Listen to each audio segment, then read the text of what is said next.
Hey guys, this is Matt Core from Ctrl+Paint.com, and today I want to show that a little bit of color change, even if everything else stays the same, can make a really big deal in your illustrations, or potentially in your character designs, or really any kind of work you want to do.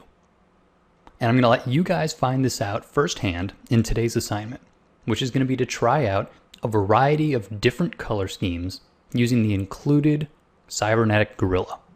That's right, this drawing that I've done here, I've put it at the bottom of the post, so you can download the PSD file and try it out for yourself. So from a practical standpoint, let's take a look at how I set this file up. You notice that each of these individual colors, like the light green color, here I've called armor color number 2, each of those are on their own layer. So all of the light green in this illustration is on one layer.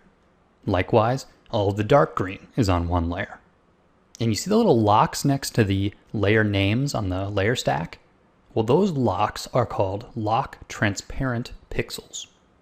So what that means is that if I were to select the light green layer and I wanted to change its color, if I paint with any color, I can't go outside of the lines defined by that layer. So I'm just changing the colors. And this makes changing this image really easy because I can click any of these layers and begin painting, and I can change the color.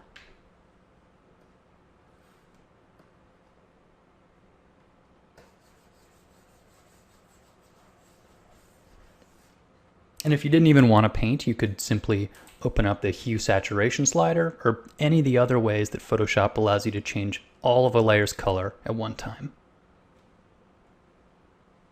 You'll also notice that I have a shadow layer and a highlights layer.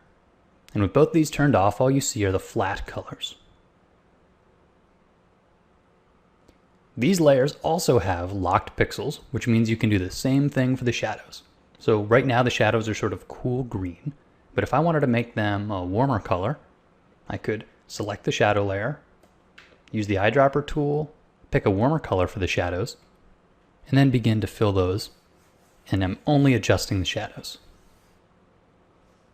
So setting up a document this way takes a little bit of extra time up front, but it really allows you to play with different combinations and not worry about staying inside the lines, which means I get to experiment with trial and error and see which different colors look interesting together. And then once you've come up with a design you like, it might be time to save that for a second on a different document. So you could drag a marquee around it, go to Edit, Copy Merged, and then paste that into your new document.